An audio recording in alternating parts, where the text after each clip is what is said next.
Now, Michelle, you were also the cinematographer for the farmhand, which we were just talking about. Looks beautiful, and I feel like you've captured um, that farm in South Carolina just perfectly for the period.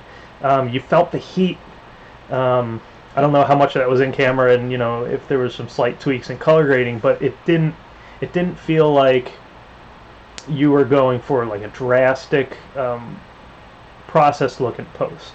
So I feel like a lot of that was probably in camera. Yeah, very interesting point. Yeah, a lot of it was just in camera.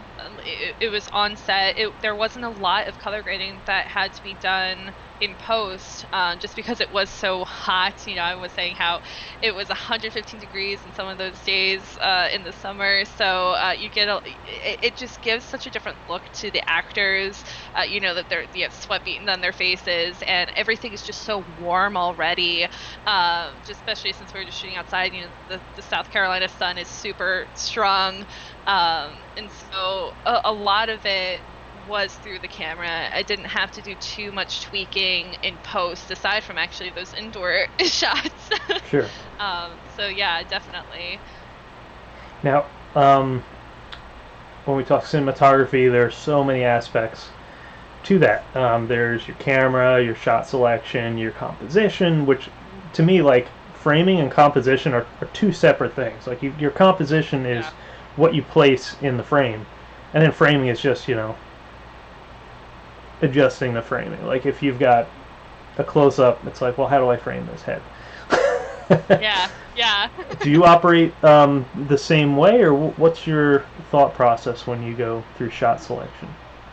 Yeah, 100%. So it's interesting because I don't storyboard, Okay. and I think that that's really controversial. Do you actually storyboard too? I Like, do you do that? storyboard crucial moments, and if I have time and I'm thinking about something that could just be like a back and forth at a table, I will storyboard it, and it always for me turns out a little bit better when I do, and those scenes that I do, it shines, and I've got glowing feedback from cinematographers and photographers too. Just be like, oh, this is very different, but um, it still cuts well and it still works. Yeah.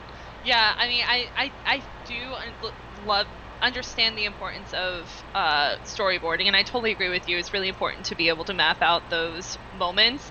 When I was working on the farmhand, I didn't storyboard at all. And actually, there was a lot of there was that final fight scene in the film, and none of it was scripted. It was all Okay.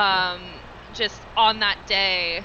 I was like, all right, let's just get together and we're going to practice, and I'm going to follow your movements back and forth, because it was all so sporadic and it was supposed to be pretty jarring. So I think that made that final fight scene actually more believable. And for me, I'm very, very calculated as a cinematographer.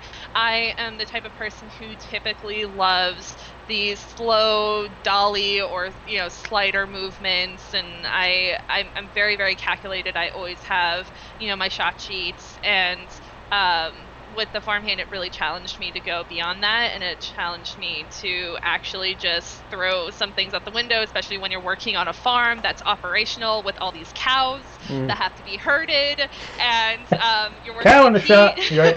Yeah, there was actually a rogue donkey in the film that just wanted its 15 seconds of fame, and it And he started got it. just honking, and he was like going crazy. And there was a moment for the last scene of for a confrontational scene. It was a very serious scene, and there were herds of cows. There was 50 cows or something that just came running. It came running over to us, and they just stopped and stared at us, What and you they were guys just doing? staring. Yeah, we're just like, what's happening? Because like the cows weren't in any other shots. We got to get them out of here. It has to look isolated, and Oh, so we had to herd them away, and it was just hilarious. I mean, there were so many great moments like that on set. But sorry, I'm going off on a little bit of a tangent there. Um, but to your question, I do work in a similar way. I mean, composition and framing are totally different, and that's something that I actually didn't really understand in film school as much as I did after branching out. I say film school, but when I was a film major, And so I branched out of that more when I actually started working in the real world of film. And I really started understanding that for one of my first films called Spark, where there was a framing that I would that there's a specific shot in that film where I have the subject right in the center, and it's just, a medium close up, and it pulls out from her. And so the background, it was really bland at the time. And so we ended up really wanting it to look symmetrical. And so we were just building elements around the shot itself. And that was one of the first shots that we did of the day. So there was nothing else that was already facing that direction. And so we ended up building this set around that shot, I guess, if that makes sense. And we started building stuff around her head, if that makes sense. Yeah. And it's just it's just so crucial to because you can't have one without the other. The framing might be perfect and it might look perfect, but if you don't have the right composition, then things will still look lopsided, and it just looks wrong. Right, you got to fill in that frame. You don't want like too much negative space if the shot doesn't call for it, because Right. you got to use every inch of that frame. And I know I've heard people say that I don't know if it was like I don't know what cinematography isn't putting things in frame; it's removing them. So you Yes. have like the bare minimum, but sometimes it's also putting something in there. Yeah, no, absolutely. I mean, there's so many times where a scene will call for for bare background, 100%. I mean, everything is completely situational. But just that specific shot, I always think on it, and I just think about just how I think that really just changed, that specific shot changed me and how I look at a frame and how I look at a scene. Just because before that, it's a typical film school student where, you're kind of filming in like a dorm room, for example, and you kind of don't, have the background dressed up if it calls for it. And it all looks kind of bland. And that shot just kind of changed how I look at a frame and how I look at the composition of a frame. So yeah, I don't know. Yeah. That was my moment. Yeah, it's always when something clicks, and then you spend the next few months trying to work it out and figure out why and try to understand it, which is Yeah, another bit of fun. yeah, So period lighting. Ooh, yeah, how yeah, did you handle? Because you had some night shots inside a house. yeah. How Oh did you go man, about that? yeah. Oh my gosh, we spent, I want to say, 2 hours or more, which again, that doesn't seem like that's definitely not a long time as far as like certain setups. Originally that indoor scene at night, that was supposed to be a one shot, and Oh, I was so set on it being from when Grayson came through the window. I was going to track him through the house, and it was all slated to be a one shot. So that again was one of those nights where I just had to throw my shotji out the window and just be like, I'm just gonna do this, which I don't always recommend. I'm very sorry, my laptop. I am still again very calculated, but when that didn't happen because of the lighting, I had to just think on my feet and just completely redo that scene. But with the lighting, we were working with four LED light panels.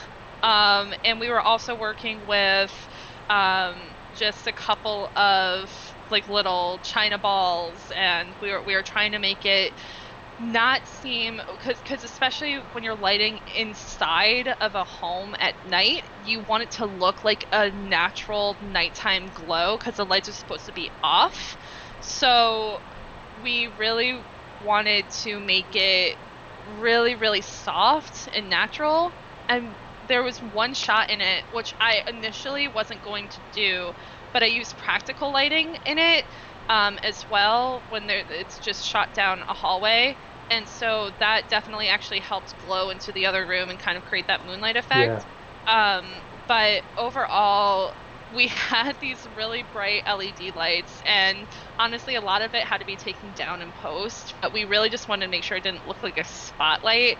We just Hmm. spent so many hours just trying to figure out the right composition, because then you also had of lighting, just because then we also had the mirrors, and we had because he was moving through the house, we had to make sure that that there was no light that was going to end up in a shot when we turned around the corner.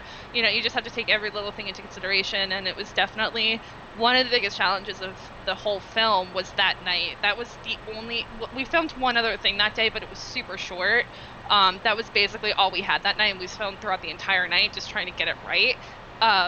Just because the lighting did take forever. Hmm. Yeah, it I took so long. that's tricky because you've only got moonlight, and then if you do have a practical source, it has to look period appropriate.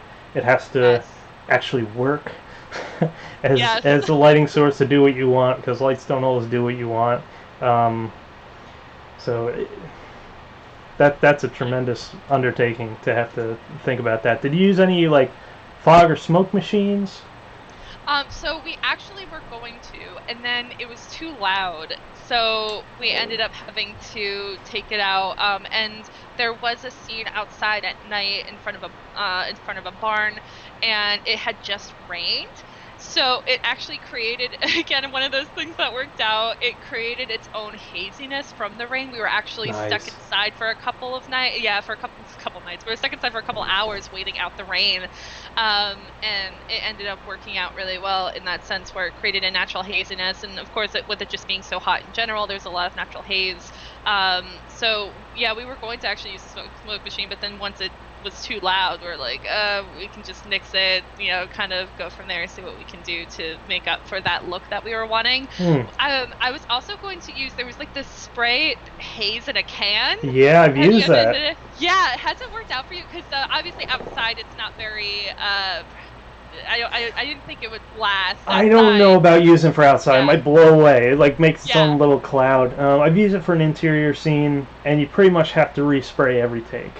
yeah, So yeah, if you buy a bottle, you're going to use pretty much that whole bottle on a shoot. yeah, yeah. It seemed really like a second option, but yeah, it definitely wouldn't have worked outside, and it didn't seem like it would, at least. And I was like, well, we'll just see what we could do from here, and to make it look hazy, it just naturally looked that way again.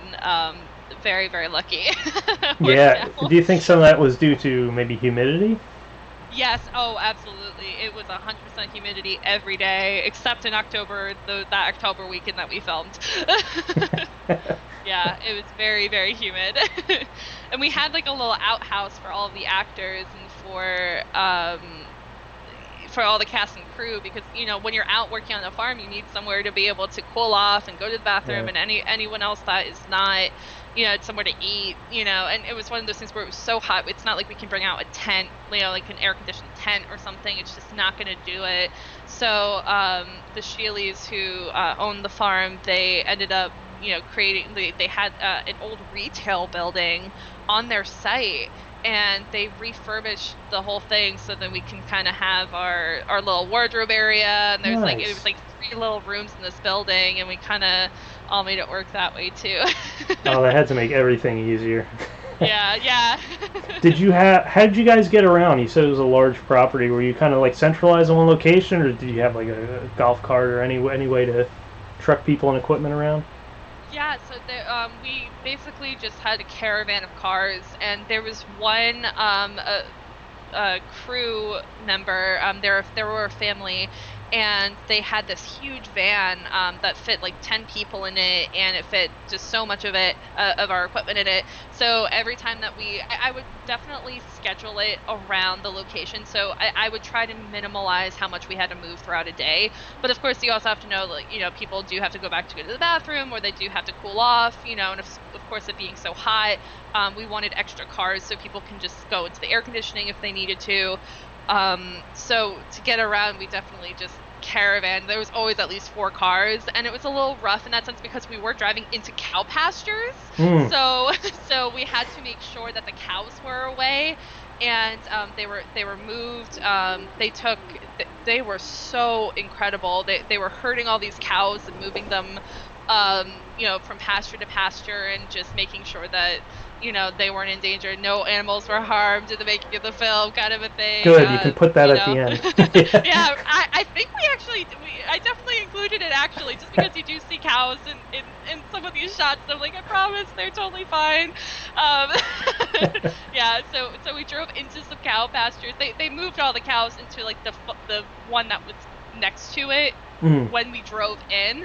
But it's just one of those things where, they were electric fences, so we had to turn off the electricity. And it was just this whole process to be able to get from one area to the other, basically. wow. And so it took a lot for Russell and his family to move those cows. So every time that we had a new location, there was a bunch of us, and we always had to make it was a whole thing. It was like a whole thing just to move location to location. So we tried to definitely schedule it around, if we knew that we had 6 scenes at this one location, we'll film. Of course, no film is filmed in order ever, but we filmed very out of order sometimes just to make sure that we were all centralized in the same location for the same weekend, kind of Wow. a thing. Yeah. So to drive this video back to cinematography before we wrap Yeah. up, did you have any guiding principles while shooting the farmhand? I know you're shooting outdoors a lot, like the light come from a certain direction, or Yeah, that's a really great question. Just because I kind of did. The biggest thing for me was just knowing the placement of the sun throughout the day. Just because that's the biggest tip I have for shooting outdoors. Just know the direction that you are facing, know if it's north, south, east, or west, and know that where the sun is going to be positioned throughout the hours that you are operating in that location. Because of course the sun changes throughout the morning, and it will change your lighting a huge amount, of course, as you know. So you have to operate within the means of those hours and where the sun placement is going to be throughout that day. So shooting outside, the other biggest problem I had, especially with the camera that I was using, is the amount of fallout on each subject, especially when they're wearing white, just because things can definitely blow out very easily outside. So my biggest thing was also shooting at a lower aperture. So then I, sorry, not, I was shooting, oh, sorry. yeah, more closed down? Yes, Yeah. yes, thank you. I was definitely shooting close, and then having someone reflect a lot of light Yeah.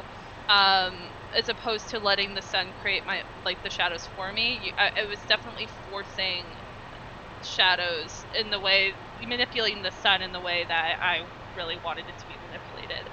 Um, so it was a challenge shooting most of this film outside. Probably not as challenging as it would have been trying to film a period piece indoors, but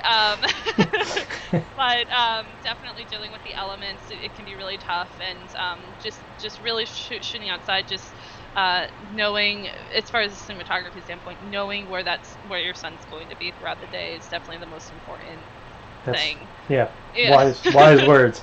Um, Yeah. Thanks so much. Where can we see your previous work? Thanks. Yeah. Well, I have a website, michelleeliseharding.com.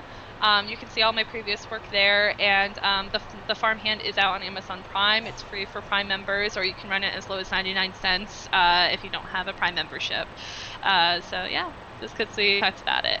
Great. Thanks Yeah, I'll for. put links in the description so you guys can find out all about the farmhand and its cool content and images. Michelle, Thank you so much. thank you for going into depth.